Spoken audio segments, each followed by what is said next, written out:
Dears, welcome to today's insights with me Fatima. ഇന്ന് നമ്മൾ സംസാരിക്കാൻ പോകുന്നത് ഐഡന്റിറ്റിയെ കുറിച്ചാണ്. സ്വത്വം, വ്യക്തിത്വം എന്നൊക്കെ നമുക്ക് പറയാം. എന്താണ് ഈ ഐഡന്റിറ്റി എന്നതുകൊണ്ട് ഉദ്ദേശിക്കുന്നത്? നമ്മുടെ ഇടയിൽ നമ്മളെ തിരിച്ചറിയാനായിട്ട് മറ്റുള്ളവർക്ക് വേണ്ട ഒരു സംഭവം, ഒരു യൂണിക്നെസ് അല്ലേ? അപ്പോ എല്ലാവരും ചിന്തിക്കുന്നുണ്ടാവും, പേരുണ്ടായാലും ഇപ്പൊ തിരിച്ചറിയാൻ പറ്റുമല്ലോ എന്നല്ലേ? അങ്ങനെയല്ല. നമ്മൾ നമ്മുടേതായിട്ടുള്ള എന്തെങ്കിലും ഒരു അടയാളം നമ്മുടെ ജീവിതത്തിൽ പതിപ്പിക്കുകയാണെങ്കിൽ, ആ ഒരു അടയാളത്തിലൂടെ നമ്മൾ മറ്റുള്ളവരെ തിരിച്ചറിയുകയാണെങ്കിൽ അത് തന്നെയല്ലേ വലിയ കാര്യം. അതിനു വേണ്ടിയിട്ട് നമുക്ക് എന്തെല്ലാം ചെയ്യാൻ പറ്റും, എന്താണ് നമ്മുടെ ഐഡന്റിറ്റി, എങ്ങനെ അത് നിലനിർത്താം എന്നതിനൊക്കെ കുറിച്ച് നമുക്കൊന്ന് സംസാരിക്കാം.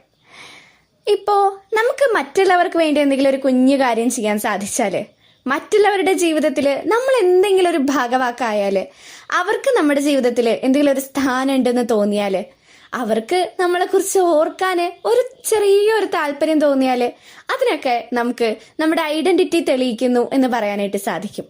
ഇപ്പൊ പക്ഷെ നമ്മുടെ സമൂഹത്തിൽ നോക്കിയാല് ബാഹ്യമായ വേഷവിധാനങ്ങളിലാണ് ഐഡന്റിറ്റി നിലനിൽക്കുന്നത് എന്നാണ് നമുക്ക് കരുതാൻ സാധിക്കുന്നത്.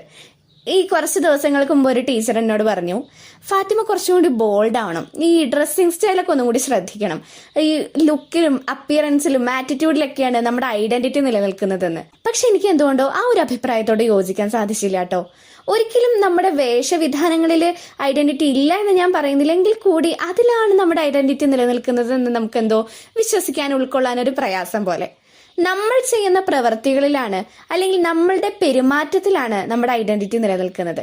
നമ്മൾ മറ്റുള്ളവരോട് നല്ല രീതിയിൽ പെരുമാറിയാൽ, മറ്റുള്ളവർക്ക് വേണ്ടി നല്ല പ്രവൃത്തികൾ കാഴ്ചവെച്ചാൽ, നമ്മുടെ കാഴ്ചപ്പാടുകൾ മികച്ചതായാൽ, നല്ല അറിവും അനുഭവ സമ്പത്തും ഉണ്ടായാൽ, അത് തന്നെയാണ് നല്ല ഐഡന്റിറ്റിയുടെ ലക്ഷണങ്ങൾ എന്നാണ് എനിക്ക് തോന്നിയിട്ടുള്ളത്. എന്തായാലും ഈ ഐഡന്റിറ്റി നന്നാക്കാനായിട്ടുള്ള ഒരു കുഞ്ഞുദാഹരണം ഞാൻ എൻ്റെ എക്സ്പീരിയൻസ് എന്ന് പറയാണ്. ഈ 2 ദിവസങ്ങൾക്ക് മുൻപ് ഞാൻ എൻ്റെ ഒരു സുഹൃത്തിനെ പരിചയപ്പെട്ടു. ശ്രുതി എന്നാണ് പേര്. PG സെക്കൻഡ് ഇയർ പഠിക്കുകയാണ്. ആ ചേച്ചിയുടെ ആഗ്രഹം ഒരു അധ്യാപിക ആവണം എന്നുള്ളതാണ്. അപ്പോൾ ഞാനിങ്ങനെ ചോദിച്ചു, എവിടെ പഠിപ്പിക്കാനാണ് ആഗ്രഹം എന്ന് ചോദിച്ച സമയത്ത് എന്നോട് പറഞ്ഞൊരു കാര്യമുണ്ട്. എനിക്ക് ഈ നോർത്ത് ഇന്ത്യയിൽ പോയി പഠിപ്പിക്കാനാണ് ആഗ്രഹം. കാരണം എന്താന്ന് വെച്ചാല് അവിടുത്തെ കുട്ടികൾക്ക് ശരിക്കും നല്ലോണം സഹായത്തിന്റെ ആവശ്യമുണ്ട്. അവരിലേക്ക് ഇറങ്ങി ചെല്ലുന്ന ഒരു അധ്യാപികയെ അവർക്ക് വേണം. അവര് ചിന്തിക്കണം, എനിക്ക് ഇനി ശ്രുതി ടീച്ചർ ഉണ്ടല്ലോ, ശ്രുതി ടീച്ചറോട് ചോദിച്ചാ എന്ത് സഹായം എനിക്ക് കിട്ടുമല്ലോ എന്ന് അവർക്ക് ചിന്തിക്കാൻ പറ്റണം. ഇപ്പൊ കേരളത്തിലെ കുട്ടികൾക്കൊക്കെ യൂട്യൂബ് ചാനലിലൂടെ ക്ലാസ്സുകളൊക്കെ കിട്ടുന്നു, അവർക്ക് പഠിക്കാനുള്ളതെല്ലാം നേടാനായിട്ട് സാധിക്കുന്നു. കേരളം കുറച്ചുകൂടി ഡെവലപ്ഡ് ആണ്. പക്ഷെ ഈ നോർത്ത് ഇന്ത്യൻസ് ഒക്കെ അവരുടെ കുട്ടികൾ, തെരുവുകളിലൊക്കെ കഴിയുന്ന കുട്ടികൾക്ക് ഒരുപാട് വിദ്യാഭ്യാസത്തിന്റെയും അക്ഷരാഭ്യാസത്തിന്റെയും ഒക്കെ ആവശ്യമുണ്ട്. അങ്ങനെയുള്ള കുട്ടികൾക്ക് എളുപ്പത്തിൽ എത്തിച്ചേരാൻ കഴിയുന്ന ഒരു ടീച്ചറാവുക, അവരുടെ സംശയങ്ങൾക്കും സങ്കടങ്ങൾക്കും എല്ലാം പരിഹാരമാവുക, അവർക്ക് വിദ്യ അഭ്യസിച്ച് നൽകുന്ന ഒരു നല്ല ടീച്ചറാവുക എന്നൊക്കെ ഉള്ളതാണ് എൻ്റെ ആഗ്രഹം എന്ന് കേട്ടപ്പോ വല്ലാത്തൊരു കൗതുകവും അതിലുപരി സന്തോഷവും തോന്നി. ആ ചേച്ചിയുടെ പെരുമാറ്റം തന്നെ മറ്റുള്ളവരിൽ നിന്നും ആ ചേച്ചിയെ വ്യത്യസ്തയാക്കുന്നുണ്ട്. അത്തരത്തിലൊരാളാവാൻ, അല്ലെങ്കിൽ അവരിൽ നിന്നൊക്കെ വ്യത്യസ്തരാവാൻ നമുക്ക് നമ്മുടേതായ രീതിയിൽ പല കഴിവുകളും തെളിയിക്കാനൊക്കെ അവസരം ലഭിക്കും. ഇപ്പോ ഞാനൊരു കഥ വായിച്ചപ്പോ അതിൽ നിന്ന് ലഭിച്ച ഒരു സന്ദേശം നിങ്ങൾക്ക് മുമ്പിൽ ഞാൻ പങ്കുവയ്ക്കുകയാണ്. നമ്മുടെ ലോകം എന്നത് ഒരു കണ്ണാടിയാണ്. നമ്മൾ ആ കണ്ണാടിയിലേക്ക് നോക്കി പുഞ്ചിരിക്കുമ്പോൾ നമ്മളെ നോക്കി ആ കണ്ണാടി പുഞ്ചിരിക്കുന്നതായി തോന്നും. അതുപോലെ തന്നെയാണ് ഈ ലോകവും.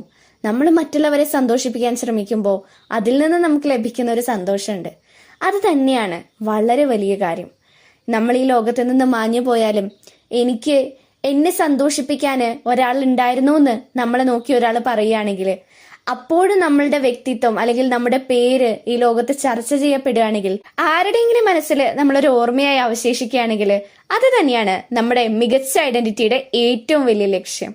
ഇത്തരത്തില് നല്ല പ്രവർത്തികളിലൂടെ, പെരുമാറ്റത്തിലൂടെ, അനുഭവജ്ഞാനത്തിലൂടെ, മറ്റുള്ളവരുടെ ഉള്ളിൽ ഒരു സ്ഥാനം നേടിയെടുക്കുന്നതിലൂടെ നമുക്ക് നമ്മുടെ ഐഡന്റിറ്റി നിലനിർത്താൻ സാധിക്കട്ടെ. നന്ദി, നമസ്കാരം.